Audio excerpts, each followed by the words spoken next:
بسم الله الرحمن الرحيم. اللهم صل على محمد وآل محمد. اللهم إني أسألك برحمتك التي وسعت كل شيء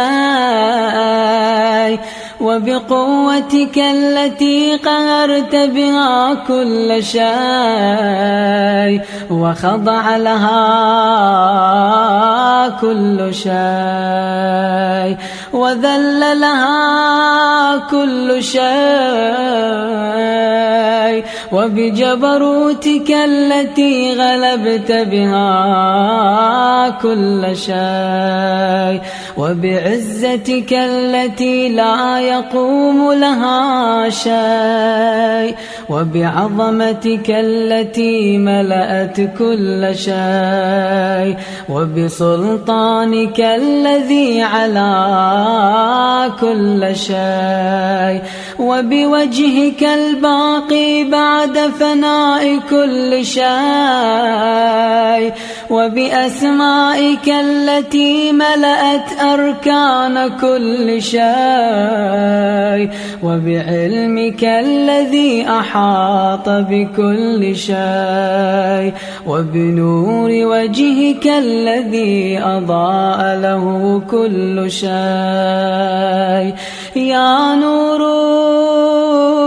يا قدوس يا نور يا قدوس يا نور يا قدوس يا أول الأولين ويا آخر الآخرين. اللهم اغفر لي الذنوب التي تهتك العصام. اللهم اغفر لي الذنوب التي تنزل النقام. اللهم اغفر لي الذنوب التي تغير النعام. اللهم اغفر لي الذنوب التي تحبس الدعاء. اللهم اغفر لي الذنوب التي تنزل البلاء. اللهم اغفر لي كل ذنب أذنبته وكل خطيئة أخطأتها. اللهم إني أتقرب إليك بذكرك وأستشفع بك إلى نفسك وأسألك بجودك أن تدنيني من قربك وأن توزعني شكرك وأن تلهمني ذكرك. اللهم إني أسألك سؤال خاضع متذلل خاشع أن تسامحني وترحمني وتجعلني بقسمك راضيا قانعا وفي جميع الأحوال متواضعا. اللهم وأسألك سؤال من اشتدت فاقته وأنزل بك عند الشدائد حاجته وعظم فيما عندك رغبته. اللهم عظم سلطانك وعلى مكانك وخفي مكرك وظهر أمرك وغلب قهرك وجرت قدرتك، ولا يمكن الفرار من حكومتك. اللهم لا أجد لذنوبي غافرا، ولا لقبائحي ساترا، ولا لشيء من عمل القبيح بالحسن مبدلا غيرك. لا إله إلا أنت سبحانك وبحمدك. ظلمت نفسي ظلمت نفسي ظلمت نفسي، وتجرأت بجهلي وسكنت إلى قديم ذكرك لي ومنك علي. اللهم مولاي كم من قبيح سترته، وكم من فادح من البلاء أقلته، وكم من عثار وقيته، وكم من مكروه دفعته، وكم من ثناء جميل لست أهلا له نشرته. اللهم أعظم بلائي وأفرط بي سوء حالي، وقصرت بي أعمالي، وقعدت بي أغلالي، وحبسني عن نفعي بعد آمالي، وخدعتني الدنيا بغرورها، ونفسي بجنايتها، ومطالي يا سيدي، فأسألك بعزتك ألا يحجب عنك دعائي سوء عملي وفعالي، ولا تفضحني بخفي ما اطلعت عليه من سري، ولا تعاجلني بالعقوبة على ما عملته في خلواتي من سوء فعلي وإساءتي، ودوام تفريطي وجهالتي، وكثرة شهواتي وغفلتي. وكن اللهم بعزتك لي في كل الأحوال رؤوفا، وعلي في جميع الأمور عطوفا. إلهي وربي من لي غيرك، أسأله كشف ضري والنظر في أمري.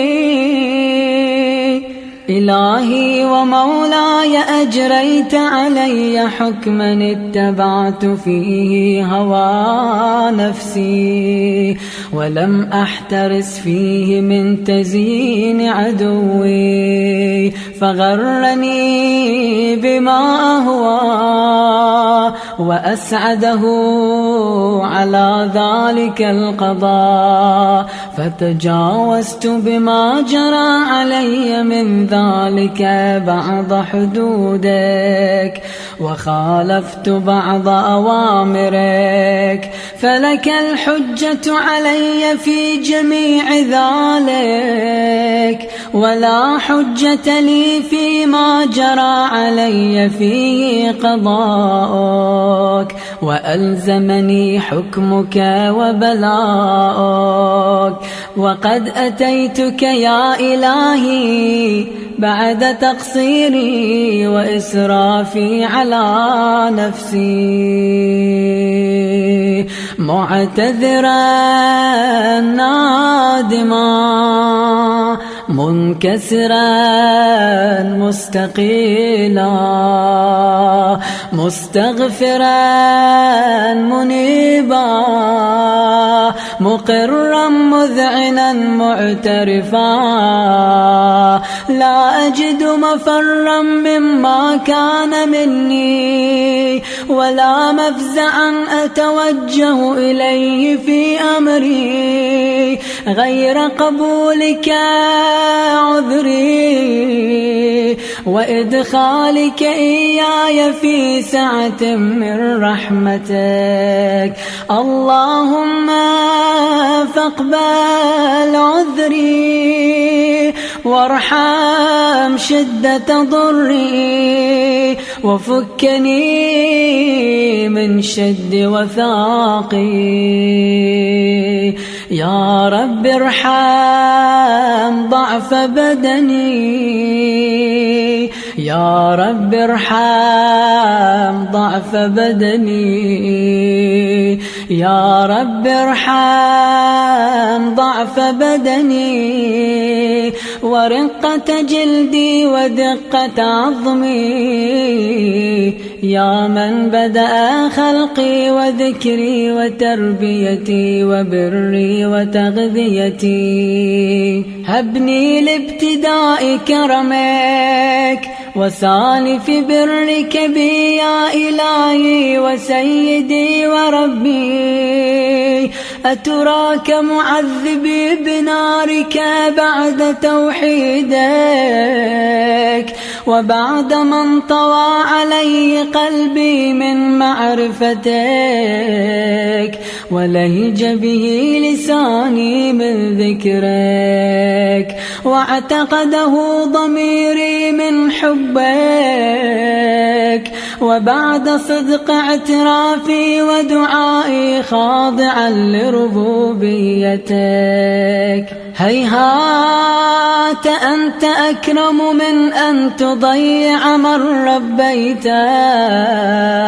أو تبعد من أدنيت أو تشرد من آويت أو تسلم إلى البلاء من كفيته ورحمت وليت شعري يا سيدي وإلهي ومولاي أتسلط النار على وجوه خرت لعظمتك ساجدا وعلى ألسن نطقت بتوحيدك صادقا وبشكرك مادحا وعلى قلوب اعترفت بإلهيتك محققا وعلى ضمائر حوت من العلم بك حتى صارت خاشعة وعلى جوارح سعت إلى أوطان تعبدك طائعة وأشارت باستغفارك مذعنة ما هكذا الظن بك ولا أخبرنا بفضلك عنك يا كريم يا رب وأنت تعلم ضعفي عن قليل من بلاء الدنيا وعقوباتها وما يجري فيها من المكاره على أهلها على أن ذلك بلاء ومكروه قليل مكثور يسير بقاؤه قصير مدته فكيف احتمالي لبلاء الآخرة وجليل وقوع المكاره فيها وهو بلاء تطول مدته ويدوم مقامه ولا يخفف عن أهله، لأنه لا يكون إلا عن غضبك وانتقامك وسخطك، وهذا ما لا تقوم له السماوات والأرض. يا سيدي فكيف بي وأنا عبدك الضعيف الذليل الحقير المسكين المستكين. يا إلهي وربي وسيدي ومولاي، لأي الأمور إليك أشكو، ولما منها أضج وأبكي، لأليم العذاب وشدته أم لطول البلاء ومدته؟ فلئن صيرتني للعقوبات مع أعدائك، وجمعت بيني وبين أهل بلائك، وفرقت بيني وبين أحبائك وأوليائك، فهبني يا إلهي وسيدي ومولاي وربي. صبرت على عذابك، فكيف أصبر على فراقك؟ وهبني صبرت على حر نارك، فكيف أصبر عن النظر إلى كرامتك؟ أم كيف أسكن في النار ورجائي عفوك؟ فبعزتك يا سيدي ومولاي أقسم صادقا لئن تركتني ناطقا لأضجن إليك بين أهلها ضجيج الآملين، ولأصرخن إليك صراخ المستصرخين، ولأبكين عليك بكاء الفاقدين، ولأنادينك أين كنت يا ولي المؤمنين، يا غاية آمال العارفين، يا غياث المستغيثين، يا غياث المستغيثين، يا غياث المستغيثين، يا حبيب قلوب الصادقين ويا إله العالمين. أفتراك سبحانك يا إلهي وبحمدك تسمع فيها صوت عبد مسلم سجن فيها بمخالفته، وذاق طعم عذابها بمعصيته، وحبس بين أطباقها بجرمه وجريرته، وهو يضج إليك ضجيج مؤمل لرحمتك، ويناديك بلسان أهل توحيدك، ويتوسل إليك بربوبيتك. يا مولاي فكيف يبقى في العذاب وهو يرجو ما سلف من حلمك؟ أم كيف تؤلمه النار وهو يأمل فضلك ورحمتك؟ أم كيف يحرقه لهيبها وأنت تسمع صوته وترى مكانه، أم كيف يشتمل عليه زفيرها وأنت تعلم ضعفه، أم كيف يتقلقل بين أطباقها وأنت تعلم صدقه، أم كيف تزجره زبانيتها وهو يناديك يا رباه، أم كيف يرجو فضلك في عتقه منها فتتركه فيها. هيهات ما ذلك الظن بك ولا المعروف من فضلك، ولا مشبه لما عاملت به الموحدين من برك وإحسانك. فباليقين أقطع لولا ما حكمت به من تعذيب جاحديك، وقضيت به من إخلاد معانديك، لجعلت النار كلها بردا وسلاما، وما كان لأحد فيها مقرا ولا مقاما، لكنك تقدست أسماءك، أقسمت أن تملأها من الكافرين من الجنة والناس أجمعين، وأن تخلد فيها المعاندين. وأنت جل ثناؤك قلت مبتدئا، وتطولت بالإنعام متكرما، أفمن كان مؤمنا كمن كان فاسقا لا يستوون. إلهي وسيدي، فأسألك بالقدرة التي قدرتها وبالقضية التي حتمتها وحكمتها وغلبت من عليه أجريتها، أن تهب لي في هذه الليلة وفي هذه الساعة كل جرم أجرمته وكل ذنب أذنبته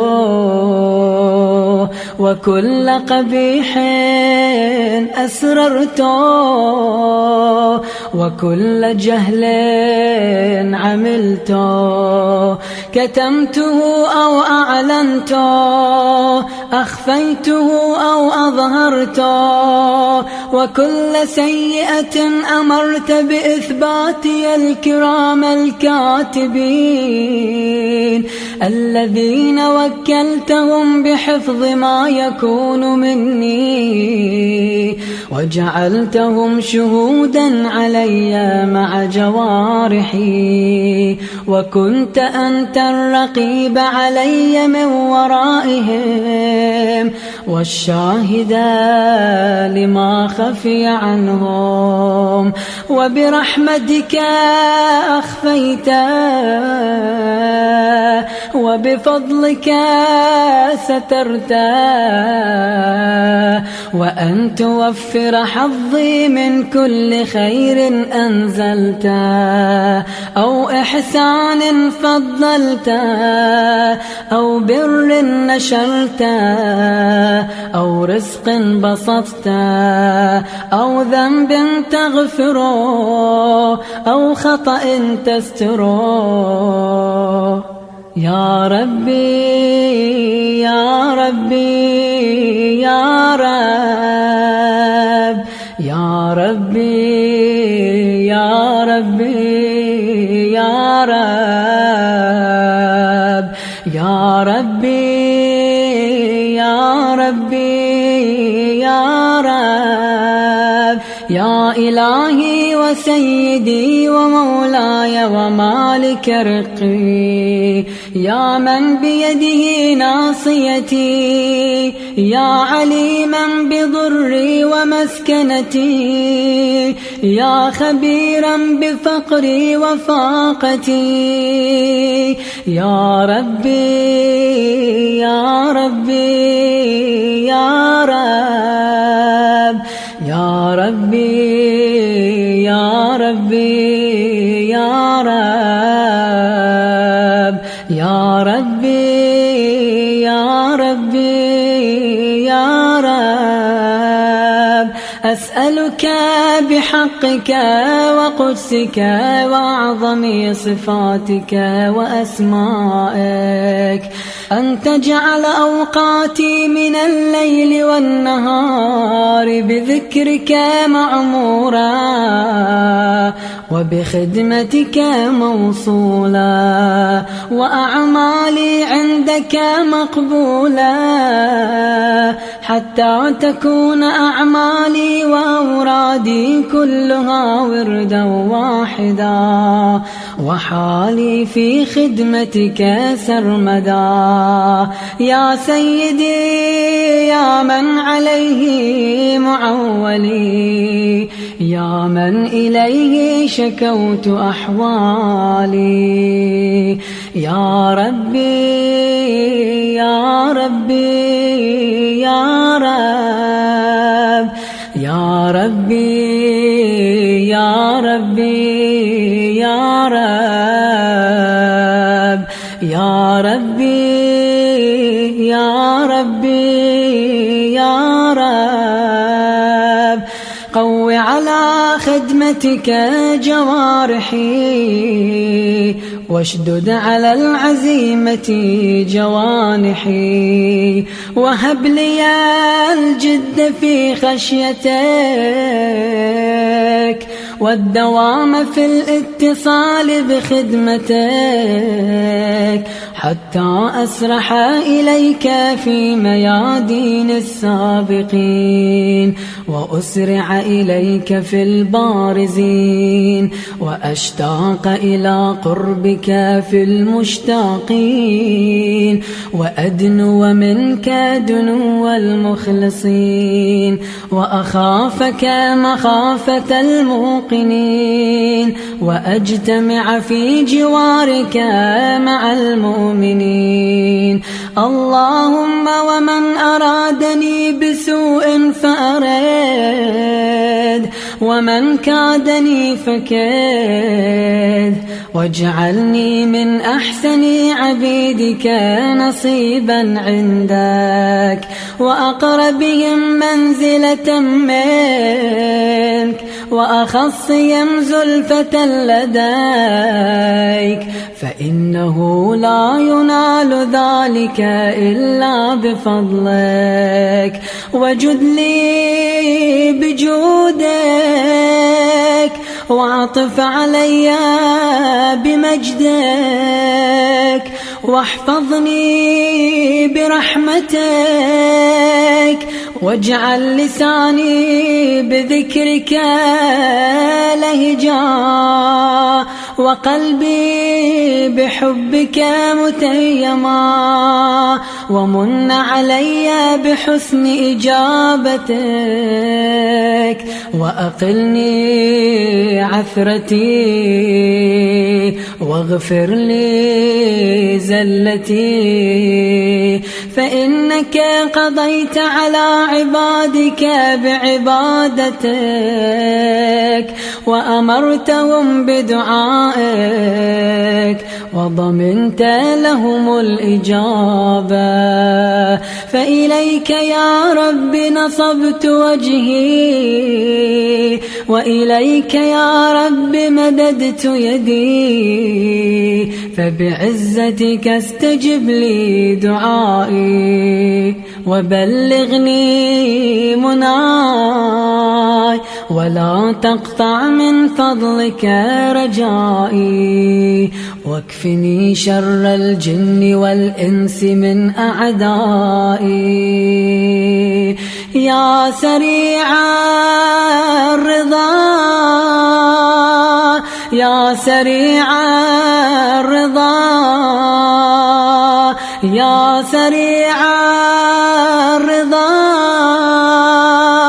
اغفر لمن لا يملك أملك إلا الدعاء فإنك فعال لما تشاء يا من اسمه دواء وذكره شفاء وطاعته غنى. ارحم من رأس ماله الرجاء وسلاحه البكاء يا سابغ النعم يا دافع النقام يا نور المستوحشين في الظلام يا عالما لا يعلم صل على محمد وآل محمد وافعل بي ما أنت أهله وصلى الله على رسوله والأئمة الميامين من آله وسلم تسليما كثيرا وصل اللهم على محمد وآله الطاهرين.